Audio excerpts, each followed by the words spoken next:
Morning बच्चों, आज हम फिजिक्स चैप्टर आपका 11 है।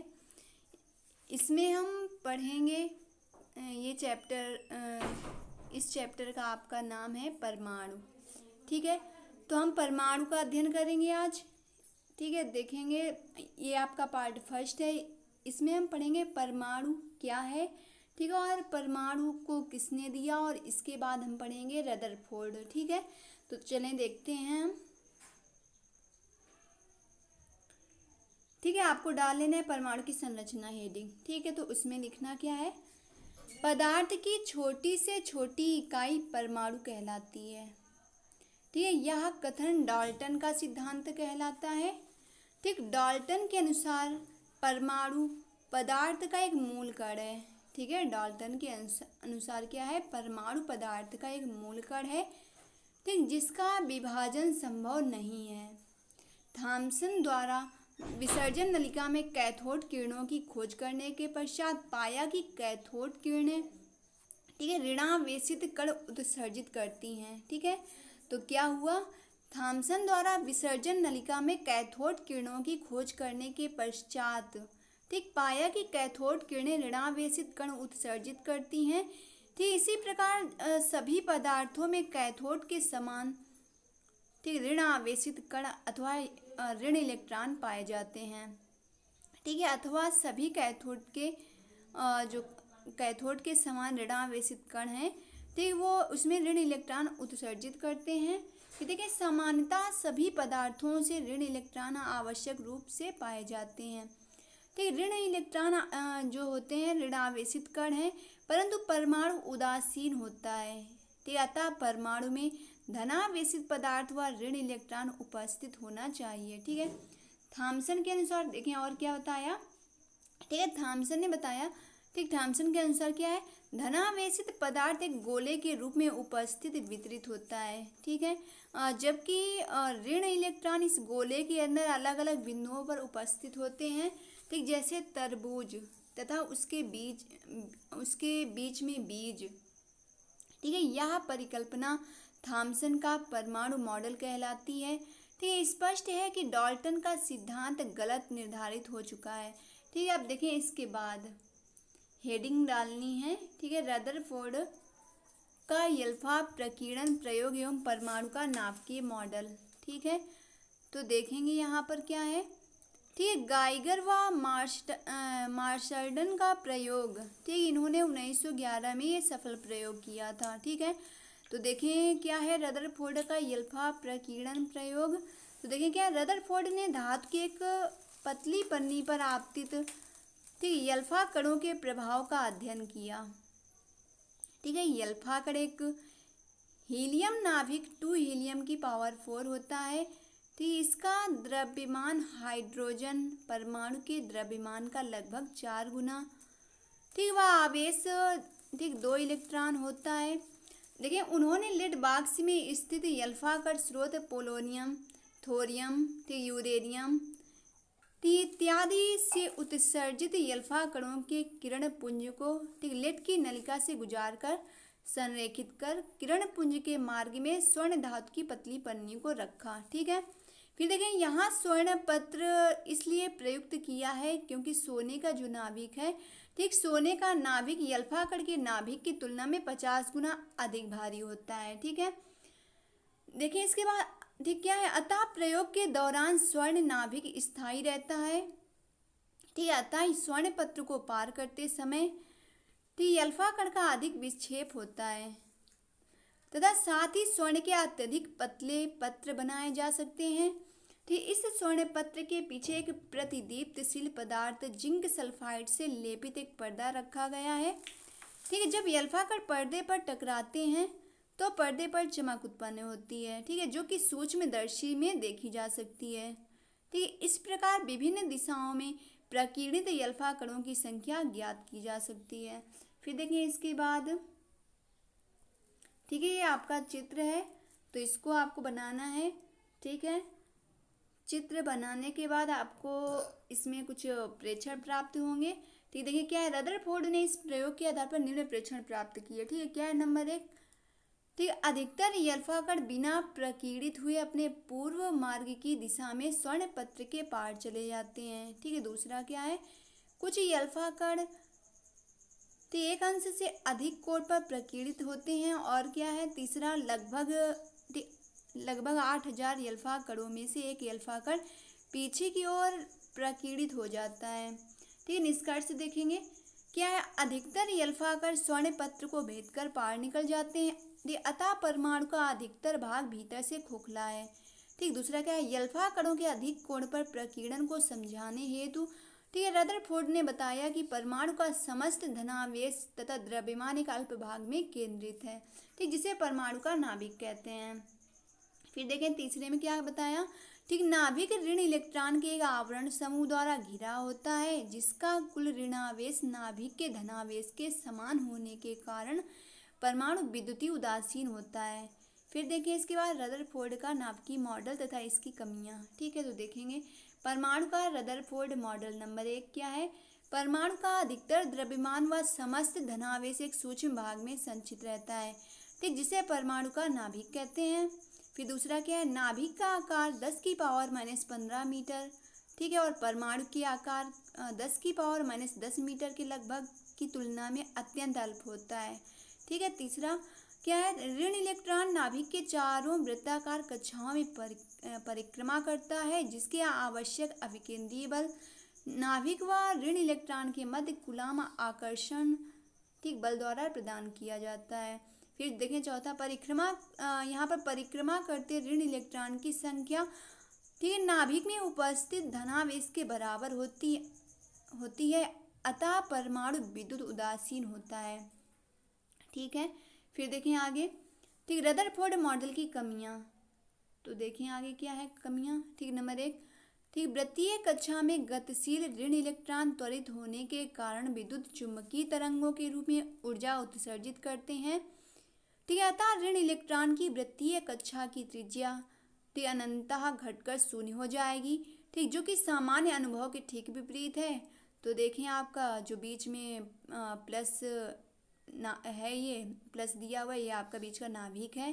ठीक है, और जो इलेक्ट्रॉन है ये वृत्तीय कक्षा, ये आपकी गोल गोल जो बनी है वृत्तीय कक्षा है, इसमें घूम रहे हैं ऋण इलेक्ट्रॉन। ठीक है, तो ये क्या हो रहा है, ऋण इलेक्ट्रॉन यहाँ पर उत्सर्जित हो रहे हैं। ठीक है, फिर देखेंगे आगे। ठीक, दूसरा देखेंगे क्या है, ठीक, रदरफोर्ड के अनुसार परमाणु में ऋण इलेक्ट्रॉन नाभिक के चारों ओर सभी संभव त्रिज्याओं की वृत्ताकार कक्षाओं में घूम सकता है। ठीक, अर्थात इलेक्ट्रॉन सभी संभव ठीक आवृत्तियों की विद्युत चुम्बकीय तरंगें उत्सर्जित करेंगे। ठीक, अर्थात परमाणु द्वारा उत्सर्जित प्रकाश का स्पेक्ट्रम सतत होगा, परंतु हाइड्रोजन तथा अन्य परमाणु द्वारा उत्सर्जित प्रकाश का रेखीय स्पेक्ट्रम प्राप्त होता है। ठीक, अर्थात स्पेक्ट्रम में निश्चित आवृत्तियों की बारीक रेखाएं प्राप्त होती हैं। ठीक, यह मॉडल रेखीय स्पेक्ट्रम की व्याख्या करने में ठीक असफल रहा। फिर देखिए आगे क्या है, तीसरा, ठीक है, हेडिंग क्या है देखेंगे यहाँ पर क्या है, तीसरा नंबर है यहाँ पर, एच स्पेक्ट्रम में ठीक है हाइड्रोजन स्पेक्ट्रम में प्राप्त रेखाओं का विद्युत तथा चुंबकीय क्षेत्र में ठीक विभाजन अर्थात स्टार्क व जीमान प्रभाव की व्याख्या ठीक नहीं कर सका। ठीक है, अब देखिए नोट में क्या है, समीपतम पहुंच की दूरी डिस्टेंस ठीक डी ली गई है। अब देखिए यहाँ पर क्या है, वह समीपतम दूरी जहाँ तक नाभिक की दिशा में गतिशील अल्फा कण विरामावस्था में आने से पूर्व पहुँच सके तथा फिर उसी मार्ग पर लौट कर आए, समीपतम पहुँच की दूरी कहलाती। फिगर बगल में दिया है, इसको बनाना है। ठीक, तब इसको लिखना भी है। ठीक, इस दूरी द्वारा नाभिक के आकार का पता लगाया जाता है। ठीक, जब कोई अल्फा कण नाभिक की ओर बढ़ता है तब प्रतिकर्षण बल का मान भी बढ़ता है। ठीक, जब नाभिक तथा अल्फा कणों के मध्य डी के समान हो जाए तब अल्फा कण विरामावस्था में आ जाता है। ठीक, अल्फा कण की संपूर्ण ठीक गतिज ऊर्जा काइनेटिक एनर्जी दी हुई है। ठीक है, नाभिक प्लस अल्फा कण की ठीक है नाभिक का आवेश और अल्फा कण का आवेश ठीक कहा जा रहा है कि स्थिर वैद्युत ऊर्जा में परिवर्तित हो जाती। अतः देखेंगे तो एक तरफ गतिज ऊर्जा और उसके बराबर स्थितिज ऊर्जा है। तो फार्मूला है गतिज ऊर्जा का 1/2 mv² बराबर ठीक है। और यहाँ पर ठीक है स्थिर वैद्युत ऊर्जा का मान जो सूत्र है 1/4 पाई एप्सिलॉन नॉट, ठीक है, Q1 × Q2/R इसका, लेकिन यहाँ पर स्मॉल r, लेकिन यहाँ पर दूरी डिस्टेंस d ली गई है तो लेंगे, ठीक है। और Q1 का मान जो होगा, ठीक है, यहाँ पर Q1 का मान जो नाभिक का आवेश है वो Ze है, तो नाभिक के आवेश के लिए Ze और अल्फा कण के आवेश के लिए, ठीक है, 2 इलेक्ट्रॉन लेंगे यहाँ पर, तो इसलिए Q1 का मान Ze और Q2 का मान 2 इलेक्ट्रॉन, ठीक है। तो फार्मूला इसी से बना लेंगे, तो आपका डिस्टेंस निकल आएगा क्या, D बराबर 1/4 पाई एप्सिलॉन नॉट, ठीक है, इंटू 2Ze स्क्वायर अपान के, मतलब कि ठीक है काइनेटिक एनर्जी, ठीक है, गतिज ऊर्जा, ठीक है। तो अब देखिए आगे, ठीक है, तो इसको कैपिटल ई सफिक्स में के भी लिख सकते हैं या के इंटू ई लिख लिया तो ये भी लिख सकते हैं, ठीक है। आप देखें आगे, ठीक है। अगला अब इसी से संबंधित देखें, यहाँ पर क्वेश्चन बीच में दिया एग्जाम्पल, तो देखें इसको क्या है, यदि प्लस क्यू आवेश का एक कण कैपिटल वी वोल्ट विभवांतर से त्वरित होकर, ठीक, नाभिक की ओर गतिशील हो तो निकटतम पहुंच की दूरी क्या होगी, कह रहा है। तो देखिए क्या बताना है कि आवेशित कण की ऊर्जा, ठीक, आपको फार्मूला पता है कि कैपिटल ई के बराबर क्यू इंटू वी होता है, ठीक, गतिज ऊर्जा का सूत्र क्यू इंटू वी होगा यहाँ पर। तो ये किसके बराबर बताया जा रहा है, अभी ऊपर बताया स्थिर वैद्युत स्थितिज ऊर्जा के रूप में, तो यहाँ पर लिख लिया है क्यू वी बराबर, ठीक है, 1/4 pi epsilon not into Q into Ze/R0, ठीक है। तो इसको हम लिख सकते हैं, क्यू से क्यू कैंसिल, तो आपका, ठीक है, R0 पहुँच की दूरी निकालना है, तो R0 बराबर, ठीक है, 1/4 pi epsilon not into Ze/V, तो इस क्वेश्चन में इतना बताना है, ठीक है। फिर देखें दूसरा क्वेश्चन क्या है, ठीक है। दूसरा कह रहा है क्वेश्चन की 2.5 मिलियन इलेक्ट्रॉन वोल्ट ऊर्जा के एक अल्फा कण जो स्वर्ण नाभिक, ठीक है, Z बराबर 79 से प्रकीर्णित हो रहा है के लिए निकटतम पहुंच की दूरी ज्ञात करो। तो देखो इसमें कुछ बताया जा रहा है, क्या कह रहा है कि जब अल्फा कण नाभिक की ओर जाता है तो नाभिक के प्रतिकर्षण के कारण उसकी गतिज ऊर्जा में कमी आती है तथा स्थितिज ऊर्जा में वृद्धि होती है, ठीक। नाभिक के निकटतम पहुंच की दूरी R0 है, जिसे उपगमन दूरी भी कहते हैं, दूरी डिस्टेंस दी ली गई है यहाँ पर, तो ठीक है। फिर देखिए यहाँ पर R0 लिया गया है, ठीक है, तो ये भी ठीक है। फिर देखिए अल्फा कण की संपूर्ण प्रारंभिक गतिज ऊर्जा विद्युत स्थितिज ऊर्जा में परिवर्तित हो जाती है, तो दूरी R0 पर क्या फार्मूला यहाँ, ठीक, लिया जाएगा। तो देखिए क्या लिया जाए, कैपिटल ई के बराबर 1/4 pi epsilon into Q1 into Q2/R0, ठीक है। हमें ठीक है R0 निकालना है, दूरी निकालनी है, तो त्रिज्या गुणा करके हमने फार्मूला इसी में बना लिया। क्या बनाया देखिए यार, नीचे दिया है, तो लिखा निकटतम पहुंच की दूरी R0 बराबर 1/4 pi epsilon into Q1 into capital E suffix में के, काइनेटिक एनर्जी गतिज ऊर्जा, ठीक है। Q1 Q2 आपके दो आवेश हैं, Q1 नाभिक, यहाँ पर हमने बताया नाभिक का आवेश, Q2 आपका, ठीक है, अल्फा कण का आवेश, ठीक है। तो नाभिक के आवेश के लिए Ze और ठीक है उसके लिए क्या मतलब 2 इलेक्ट्रॉन, ठीक है, दूसरे आवेश के लिए मतलब अल्फा कण का आवेश, ठीक है। तो अब यहाँ पर सारे मान रख लिए जाएंगे। इसमें क्वेश्चन में दिया है आपका प्रारंभिक गतिज ऊर्जा कैपिटल ई के बराबर 2.5 मिलियन इलेक्ट्रॉन वोल्ट, ठीक है। तो अब देखिए इसके बाद हम इसको चेंज करेंगे, तो मिलियन को भी चेंज करना है, इलेक्ट्रॉन वोल्ट को जूल में चेंज करना है, तो हमने लिखा 2.5, ठीक, इंटू 10⁶ मिलियन, 1 मिलियन बराबर होता है ना 10⁶, ठीक है। तो ये आपको याद रखना है। इसके बाद इंटू देखिए यहाँ पर जो इलेक्ट्रॉन वोल्ट है उसका क्या मान है, तो आपको पता है इलेक्ट्रॉन वोल्ट को जूल में चेंज करेंगे तो गुणा करा लेंगे यहाँ पर, ठीक है। तो 1.6 इंटू 10⁻⁻19 जूल, ठीक है। तो चेंज कराने के लिए हमें, ठीक है, गुणा करा लिया हमने, ठीक है। अगर हमको जूल को इलेक्ट्रॉन वोल्ट में चेंज कराना होता तो हम भाग दे देते, ठीक है। तो अभी तो हमको इलेक्ट्रॉन वोल्ट को जूल में चेंज करना, इसलिए हमने गुणा करा लिया, ठीक है। फिर देखिए आगे 1/4 पाई एप्सिलॉन नॉट बराबर आपको मान पता है 9 इंटू 10⁹ ठीक, न्यूटन डैश मीटर स्क्वायर प्रति कूलाम स्क्वायर, ठीक है, ये भी पता है, ठीक है, सब मान पता है। Q1 का हमने बताया। अच्छा, यहाँ पर Q1 अल्फा कण का आवेश बराबर 2 इलेक्ट्रॉन। तो ठीक है, Q1 बराबर अल्फा कण का आवेश ले लो, Q2 का नाभिक का आवेश ले लेते हैं। ठीक है, तो आगे पीछे ले सकते हैं।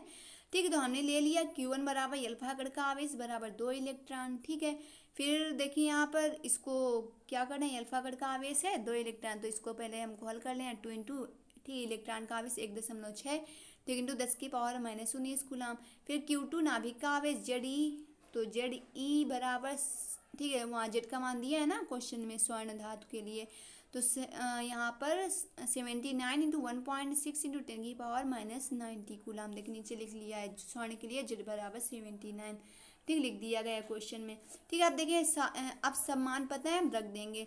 तो R0 बराबर, ठीक है, 1/4πε0 का मान रखा गया है 9 × 10⁹ फिर इंटू 2e, Q1 का मान 2e अल्फा कण का आवेश का मान रखा गया है 2 इंटू 1.6 इंटू 10⁻−19, फिर इंटू जेड का मान 79 है, 79 है, ठीक है, रख लिया गया है। फिर इंटू, ठीक है, और ई का मान 1.6 इंटू 10⁻−19 रख लिया गया है बटे। ठीक है, इसके बाद देखिए क्या किया गया है, इसके बाद 2.5 ये किसका मान है, तो ये आपका मान है, ठीक है, किसका, कैपिटल ई के, मतलब गतिज ऊर्जा का। ठीक है, तो यहाँ पर उसको भी जितना मान था उसका रख लेंगे 2.5 इंटू 1.6 इंटू 10⁻−19, ठीक है, यहाँ पर 13 लिखा हुआ है।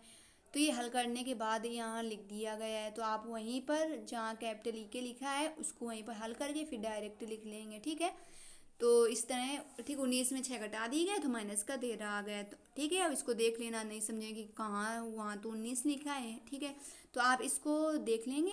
तो ठीक है, इसके बाद इसको रख दिया गया।